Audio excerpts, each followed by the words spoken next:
Maryland lacrosse off to a 1-0 start to the season after a very solid win over Richmond. Now they head up here to Baltimore on Saturday to take on Loyola at Ridley Athletic Complex. Our next guest is a Mount Airy native. He is Eric Kolar, and he is with us here on GCR. Eric, it's Glenn in Baltimore. It's great to chat with you. Thank you for taking the time for us this morning. Absolutely, Glenn. Thank you guys for having me on. I appreciate it. Absolutely, dude. All right, so you're a menace. You're a nightmare. You are a physical battler. Where did this come from for you? How did young Eric Kolar decide, here's what I want to do with my life? I want to go make life hell for opposing offensive players. It's funny. Thank you for saying that. I appreciate that. I mean, I think my mentality at the game is definitely to try and be as tough as I can, and then ultimately, like, whoever's going against me, like, I definitely want to make it more of a nightmare for them. Yeah, I mean, I think a little bit of, like, the background for me was playing football. I think that always kind of taught me a physical aspect to my game. But, yeah, I mean, you want to talk about a menace, so talk about Will Schaller. That guy is a good, tough dude. No doubt, dude. That is a really tough dude, man. Like, Yeah. Can you take me through, like, when did you know it was lacrosse for you, and why? Like, what made you fall in love with lacrosse and make you say, hey, that's the path that I really want to continue forward in? Yeah, I would say, like, I started lacrosse when I was like 5 years old, but I grew up playing football starting in third grade. And I think football was my first love at first, but then by the time I reached sixth, seventh grade, lacrosse, I was fully taken on lacrosse. And I always played football still in high school, but by eighth grade hit, I mean, I think I took my game to the next level, and I'd already in fifth grade said I wanted to play college sports, but really by going to sixth, seventh grade, I was saying that I was going to be a lacrosse player in college. And then ultimately I wanted to play Division I lacrosse. But yeah, I was always set on it. I had some family play, some uncles play college lacrosse, and I grew up going to college lacrosse games. I grew up going to Maryland games, some Hopkins games. You know, those are little rivals. Had an uncle play there. So, but man, I think it really just the competitive nature kind of like has always drawn me to really just want to go play a Division I sport too. You bring up Will, right? And like Will obviously is a long pole. Like for you, Yeah.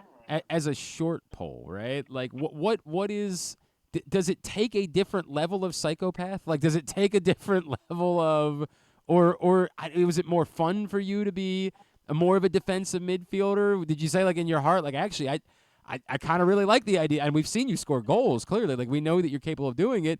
Is there a part of you that's like actually, deep down, I kind of love to be the guy that's scoring 40 goals. Yeah. No, it's definitely. I mean, the transition part of it's awesome. But no, it is definitely tough with the shorty, but I've definitely embraced it. And Yeah. I honestly, at first coming in, like who I got like to really embrace it from was guys like Rome Puglisi, Jake Higgins, Dante, playing with him my freshman year, Nick Red. Those guys really were part of what helped me embrace the role, and just what freaking players they were. Like they were unbelievable, and so influential to my game and stuff like that. Still to this day, I still watch clips of them all the time and try and embrace it. But talking about like a guy like Will Schaller, Colin Burley, Jackson Canfield, having those guys behind me, I mean, it just makes my job a lot easier, and it makes me embrace it because I want to do something for them too, as they're trying to do stuff for me. So, yeah, definitely bounce off each other on that. That's cool, man. That's really, really cool. Yeah. So I want to go back to last year. I know you guys have moved on from that, like it's a new season. Mm-hmm. But what happened down the stretch last year, and how it all came together for your team?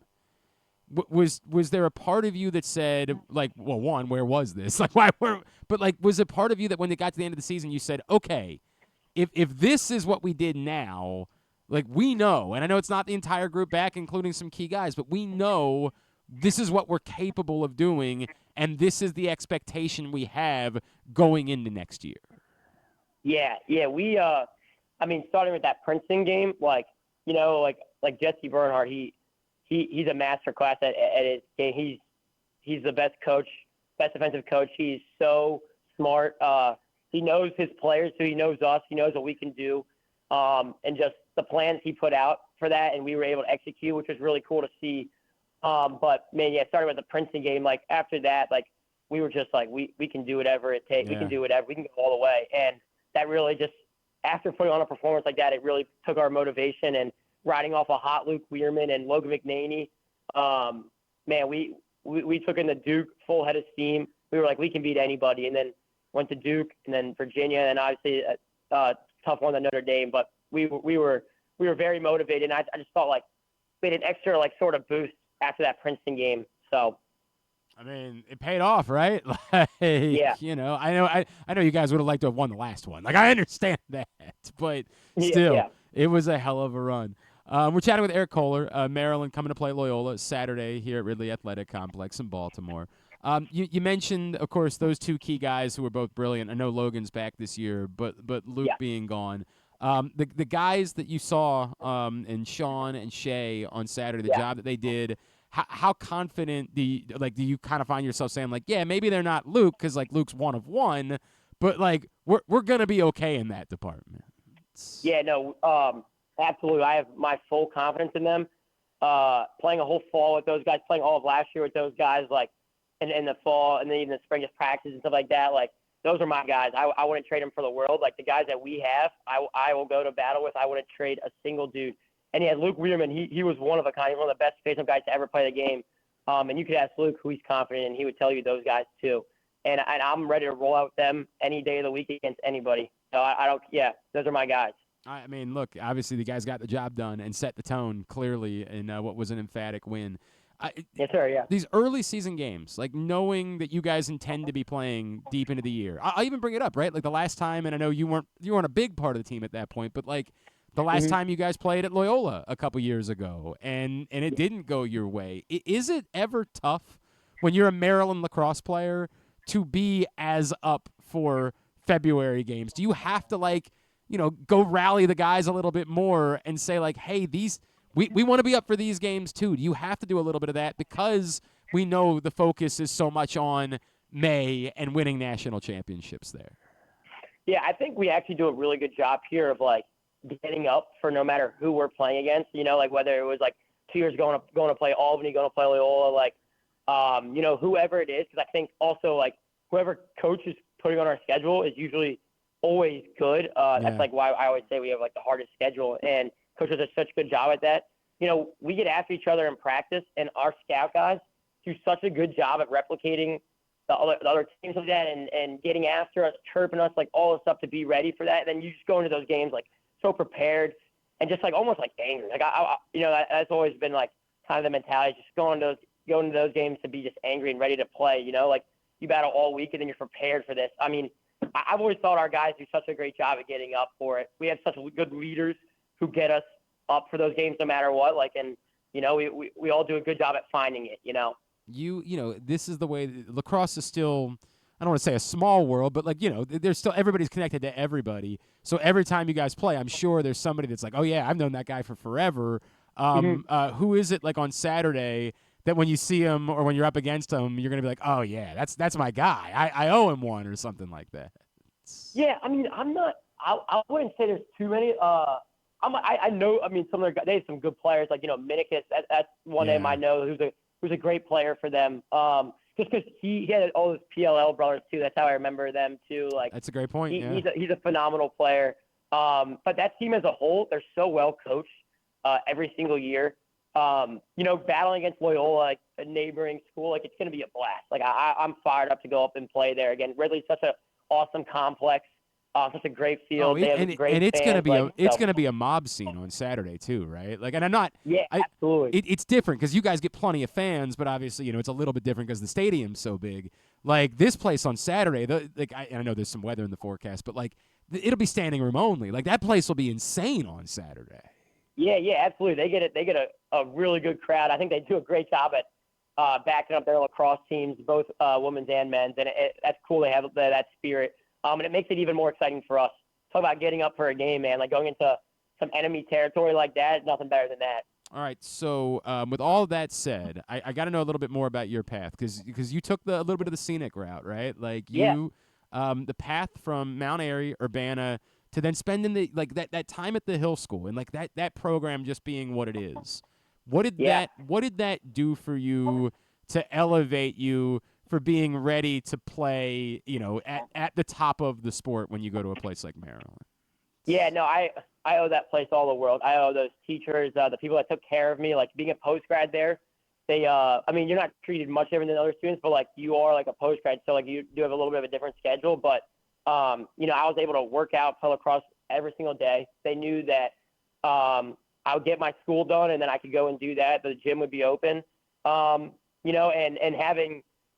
playing with Will Schaller there, Mark McKeon, Hayden Fruling, guys like Harry Winter, AJ Max, who's at UPenn, like guys like that to elevate my game. And so playing new guys like that every single day in practice, that just made me the player I am today. And then Coach Page ultimately just helping me, like, and what I say, like, you go from public school to a school like that, it is definitely like a little tougher on you. You got to be a little bit tougher about it, because like public school is a lot different than boarding school. Yeah. And my first year away, so man, I owe that place the world, because I would not be the person I am if it didn't happen like this. So that's really cool, man. That's really cool the way that it worked out for you.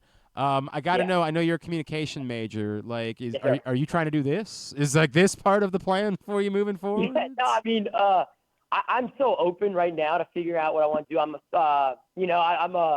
I love talking to people. I love being around people. I'm definitely a people person. I think all my roommates here are very people as well, but they would also say that I am too. We'll see. I'm very open to many different things. I just, like I said, I love being around people. I mean, dude, you got the ability. Just with this conversation, I can tell. Like, you have the ability to do something like this with this. Cool. All right, so now here's the problem that we have to deal with. So you're from Mount Airy, and that, of course, is like, that's territory where, like, you can kind of go either way, and some people out there might be a little more associated with Baltimore teams. You've gone the other way. So now we have to fight about which one of us gets to have Dante Trader moving forward. Now we got to fight about, because you brought him up earlier, and he's going to hear his name called. He's a damn good player. I'm not okay with the idea. It can't be with the Commanders. He has to be putting purple on. That's just got to be the way that it's got to go, man. I'm sorry. You already got Bo Braid. We love that dude. That dude's a great dude. What a great dude he is, man. Beast. He's the best. Absolute animal. Yeah, that dude. How good is, like, how excited are you for him? And just knowing, like, he's doing this, like, it's happening for him. He's living out his dream. Yeah, he talk about a guy that's been influential and just helping me and our D-mid crew with our footwork and stuff like that, like ever since freshman year. And then sophomore year last year, I would send him clips of like practice and stuff like that. He would give me tips and stuff like that. And then just such a personal dude, just asking about how life is. He's such a good friend, and that's what people don't. You don't always get to see that when you see superstars like him, because he is going to be a superstar. He has the work ethic. He is the person for that. He's such a leader too. Like, that's not always seen, but he's a hell of a leader, heck of a dude. He's going to have his name called up that board, and I'm so excited for him. And I know everybody here is, because everybody has his back because what he's done for us. Just in that 1 year, like, you can't beat a dude like Dante Trader, man. Like, you actually can't beat a dude like him, and then you can't beat being around a guy like him, Yeah, he's the best, man. He's a really good dude. And yeah, right? Yeah. All of a sudden, we're going to have to start talking about, like, the pipeline from Maryland lacrosse to the NFL. Like, we're going to have that conversation, because it will officially be multiple, 3 guys at that point that have made that path from Maryland lacrosse to the NFL. Yeah, no, yeah. Hey, it's pretty dang cool. Maryland lacrosse, man. Can't beat it. Right? That's wild, dude. Hey, Eric, what can we plug for you? Where can Maryland fans be giving you a follow? On my Instagram, Eric Kolar 36. Eric Kolar 36. That's the place to follow him. Eric, looking forward to seeing you Saturday up here in Baltimore. Best of luck throughout the course of the season, man. Thank you for spending a few minutes with us this morning. We really appreciate you. Thank you for having me. I really appreciate it. Thank you.